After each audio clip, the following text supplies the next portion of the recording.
un lenguaje complejo con verbos y tal, no. Hay gente que le suelta unos monólogos a su perro para educarlo y dice, bueno, está contando el perro y no se entera, pero en fin. Sí que son capaces de asociar palabras y se fijan mucho en nuestro lenguaje no verbal. Ellos se fijan muchísimo en nuestro lenguaje no verbal. De hecho, los perros nos están leyendo constantemente. ¿De acuerdo? Incluso son capaces de anticipar cuando te vas a salir a la calle, si te van a acompañar o si no te van a acompañar, si te vas a ir a comer, si vas a comer, si no vas a... Todo, a veces por gestos, señales de nuestro lenguaje no verbal tan sutil que no somos ni siquiera nosotros conscientes, pero hacemos señales, gestos de nuestra cara, de nuestros movimientos, que los perros nos tienen leídos y asimilados y saben lo que va a ocurrir. ¿Okay? Los humanos somos mucho más torpes, nos cuesta un montón entender a los perros. La mayoría de la gente que tiene perros no se ha parado nunca a leer su lenguaje corporal completo en situaciones de cuando está nervioso, cuando está frustrado, cuando está en una situación incómoda, cuando está contento. Hay algunas señales que las vemos más claras y otras que no sabemos, ¿no? La posición de las orejas o la posición del cuerpo, de dónde está el lado, todas estas señales que son importantes conocer, porque es que los perros entre ellos se comunican mediante la energía constante, el lenguaje corporal y los sonidos, ¿vale? No las palabras, no los verbos y las frases, las grandes frases. Por lo tanto, ellos hablan mediante su lenguaje corporal, facial, sonidos, ladridos, gemidos, gruñidos, aullidos, jadeos, etc.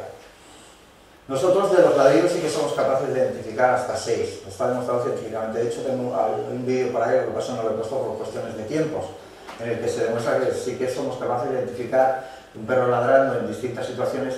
¿Por qué ladra? Si es porque alguien se acerca a un intruso, porque está pidiendo juego, porque lo han dejado solo atado, lo sabemos distinguir, tenemos capacidad para distinguir hasta 6. Por ejemplo, ¿alguien de aquí no tiene perro? Todos tienen perro. Nosotros. Vale. Tuvimos. Bueno.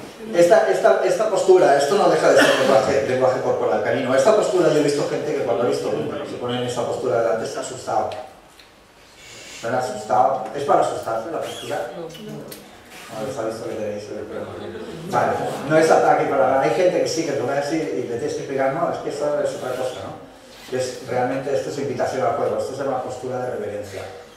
He puesto esta como ejemplo. Realmente hay mucha literatura, si queréis empezar a estudiar un poco el lenguaje corporal canino, para empezar a leer un poco sus señales y sobre todo otras señales muy importantes que no puedo desarrollar ahí, sería eterno, que son las señales de calma. Las señales de calma realmente nos indican cuando el perro siente estrés.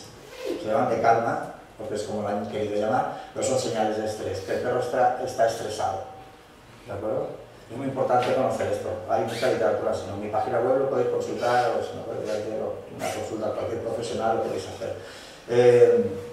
Pero es que es larguísimo. Empezaríamos con los bostezos, hasta los bostezos pueden indicar una señal de calma, o sea, estrés. ¿De acuerdo? He puesto esta como pequeña idea de lo importante que es conocer el lenguaje corporal canino. Por tanto, observa siempre al perro y poco a poco ves aprendiendo su lenguaje, a comprender su lenguaje y qué nos está diciendo en cada momento. Aquí tenemos una foto, esta primera es evidente, es miedo. ¿De acuerdo? Esto es un posible TOC, la del medio. He puesto posible porque a lo mejor le pica el rabo, en ese momento le picaba, no lo sé. Pero podría ser un trastorno obsesivo-compulsivo, que es el típico perro que se empieza a perseguir la cola. Cuando veáis esto, no riáis, no es gracioso, es malo. El perro tiene un trastorno obsesivo-compulsivo, por lo tanto estamos hablando de algo serio. No lo dejemos así. Ay, mira, hay vídeos por ahí de gente que hace que el perro se empieza a perseguir la cola y decimos, a los tontos que han grabado el vídeo, como se ríen, ¡ah, qué tonto es el perro! No, qué tonto eres tú. Porque no está viendo que el perro tiene problemas y necesita ayuda. O de aquí está también muy común un perro feliz. El lomo en el suelo, la jadera así restregándose. Eso es felicidad, ¿vale? Más del lenguaje del perro. Estoy acabando, así no quemas la brasa. La conducta. Los perros pues pueden tener conductas que no deseamos. Antes Noemí ha hablado de problemas de agresividad. Efectivamente, los que he marcado con paréntesis requerirían también previa una consulta con el veterinario, precisamente para descartar que no haya un problema veterinario, que no haya un problema orgánico detrás, ¿de acuerdo? Por ejemplo, un perro que presenta de golpe una agresividad es como de la noche al día ha cambiado de golpe y está muy agresivo, tenemos que plantearnos que de repente no haya un trauma, ¿vale? Dolor traumático, una espina, perdón, que se le haya clavado, por ejemplo, ¿ok?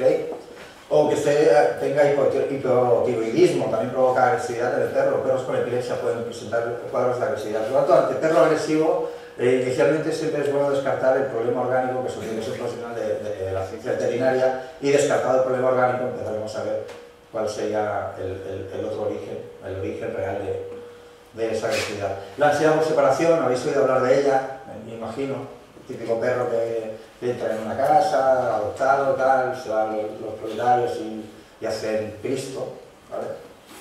Es uno de los comportamientos de estos. Esta ansiedad por separación es bastante fácil de corregir, requiere paciencia. Paciencia y hacer bien el trabajo. Fácil, pero haciéndolo bien. Las estereotipias, estas son derivadas del TOC, que son comportamientos estereotipados. Por ejemplo, el perseguirse el rabo, perseguir luces, o el coger, por ejemplo, si está en un recinto y ir de aquí para allá todo el rato, sin parar. O un ladrido repetitivo, sin tono, solo siempre el mismo tono de ladrido. ¿Vale? Eso también sería otra estereotipia. Indicaría que el perro tiene un trastorno obsesivo compulsivo. El origen, insisto, generalmente el origen de los TOCs nace de una falta de quema de energía. ¿De acuerdo? Tiene fácil solución. Pero siempre que te encuentras un perro con TOC es un perro que no está quemando energía. Cuando empieza a hacer la quema adecuada, el TOC desaparece. Y no podemos pretender desviar el TOC. Es decir, como tienes un trastorno obsesivo de perseguirte el rabo, o un trastorno obsesivo lavador, que es lamerse siempre en la misma zona del cuerpo, que eso hacen hasta heridas, ¿vale? Te voy a quitar eso y te lo quito, porque si le quitas eso es posible que se lo quites, pero el TOC aparecerá de otra forma. Pero hay un problema de origen que no se ha solventado y el TOC volverá a aparecer de otra forma de TOC, pero tendremos un poco igual. El síndrome de disfunción cognitiva, bueno, esto es ya cuando las células empiezan a oxidarse, empiezan a envejecer. ¿De acuerdo? Esto es una cuestión casi de vital. Lo que ocurre es que se puede hacer un poco de trabajo en estadios iniciales, trabajo con el perro de un poco más de ejercicio, un poco más de obediencia, un poquito más de juego lógico, cognitivo, para hacer que el desarrollo de la enfermedad sea más lento. Las fobias y los miedos. La fobia deriva del miedo. ¿Qué es la fobia? La fobia es un miedo que no se ajusta a la realidad del peligro. Hay perros que los pasean y pasan al lado de un contenedor, ¿verdad? Y le da miedo al contenedor, se apartan del contenedor, ¿verdad? Es una fobia, porque el contenedor no es un peligro, no te va a atacar, pero para ellos sí que es, pero se le llama fobia por eso. Y el miedo es cuando el peligro es real. Cuando han tenido una mala experiencia con algo, entonces sí es miedo. Si un humano ha agredido a un perro y el perro pasa a tener miedo al humano, es miedo de verdad, no es una fobia. ¿Por qué? Porque la experiencia existe, es un miedo real, tiene ya una experiencia. Bueno, problemas de comportamiento de la conducta reproductiva, problemas de conducta de alimentación, bueno, posesión de la comida, ansiedad comiendo, que comen muy rápido y luego lo tienen que echar todo, bueno, todo esto es tratable. Y hiperquinesia es la actividad. Hiperquinesia realmente es lo que llaman el perro hiperactivo, se llama hiperkinético. Es genético, la hiperactividad es genética. Por eso está marcado para los veterinarios también. Se tiene que decir, si es genético, es genético. Entonces los veterinarios sabrán qué deben hacer, qué se debe hacer. O si no, los otros que se llaman, que son perros sobreactivos. Perros que tienen mucha energía. Son perros que desbordan, porque le das caña y parece que no se le acaban las pilas. Y son perros agotadores, pero no hay muchos, es un porcentaje pequeño del mundo canino. Alteraciones del sueño, también tendría que mirarlo un veterinario, el por qué, porque puede haber, hay perros con narcolepsia, como el abuelo de los Simpsons, que se había dormido de golpe, pues esto, ¿no? Pero generalmente los perros cuando tienen pesadillas y no duermen bien eso, es por estrés, están teniendo una vida estresante, no están teniendo una buena vida y ese estrés, como nos pasa a nosotros, cuando estamos estresados, dormimos mal, incluso tenemos pesadillas, ¿no? A ellos les ocurre lo mismo. Entonces cuando tengamos un perro que habitualmente ves que tiene pesadillas, empieza a llorar mientras duerme, o mueve las patas, si lo hace un día no pasa nada, si lo hace dos tampoco, pero si lo hace todos los días, ese perro lo más probable es que esté teniendo un problema en su vida, una vida estresante, excesivamente estresante. Ahora hay que buscar técnicas para relajar a ese animal. ¿Ok? Problemas de eliminación inapropiada, que es muy fino. Eliminación inapropiada, quiere decir hacer cada bebé donde no tiene que hacerlo. Eso sí es sencillo. Sí se llama ya eliminación inapropiada. Eso es una conducta que a nadie nos gusta y que debemos aprender a corregir. Y luego problemas al incluir una nueva mascota en casa, que a veces nos encontramos que queremos introducir un nuevo un nuevo miembro de la manada y pues hay conflicto, o el perro no quiere, o bueno, estas historias que también con ayuda profesional siempre todo esto se puede conseguir. La mayoría de los problemas de conducta tienen solución, pero recurrir siempre, esto es importante, igual que vais al veterinario cuando se pone mal o ha vomitado o tiene fiebre, esto vais al veterinario, para eso están y eso es su trabajo. Cuando tienen problemas de conducta, igual que inicialmente siempre puedes preguntar al veterinario, ¿de acuerdo? Ellos tienen conocimientos de etología y todas estas historias, pues siempre la ayuda de un profesional, ¿de acuerdo? Incluso ya estoy trabajando en casos que me han tenido derivados de clínicas veterinarias, ¿no? Porque llegan a un punto donde el veterinario dice, mira, contratar a alguien que se dedique más en concreto a la psicología y de hecho la psicología del perro. ¿Okay? Y creo que me estoy llegando al final.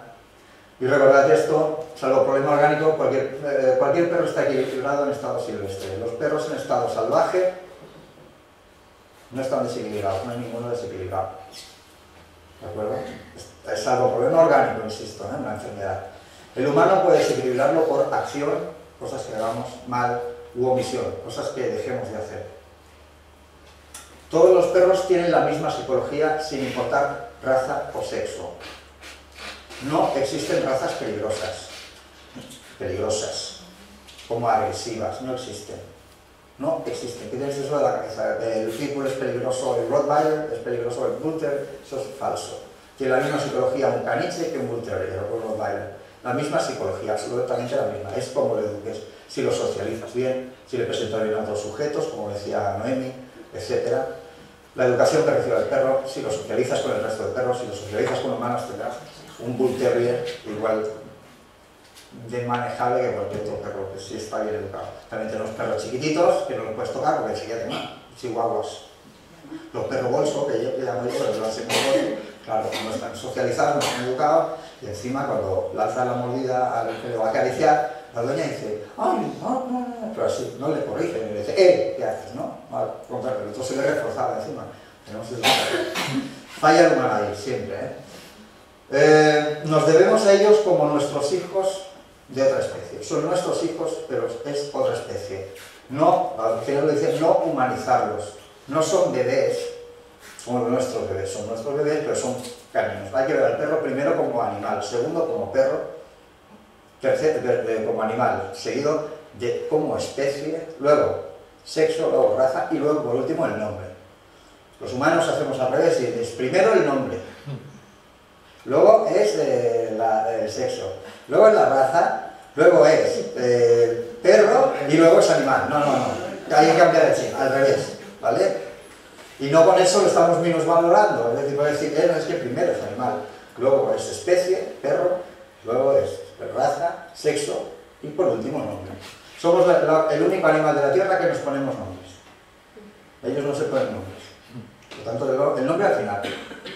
¿Ok? Debemos cuidar su salud física, que está muy bien, pero también hay que cuidar de su salud mental. Y cuando no se sabe cómo, se recurre a los profesionales, que para eso estamos. Aquí en España todavía andamos flojitos. Llaman al educador o lo que llaman adiestrador, al terapeuta, es igual, ya es como llamar a los bomberos cuando ya la casa está ardiendo toda. ¿De acuerdo? En vez de cuando ven un pequeño conato llamar a los bomberos, que es lo que hacemos, pues con los perros no. Cuando ya no se puede más, entonces ya cuando sea un profesional, entonces ahí tenemos un problema. ¿Okay?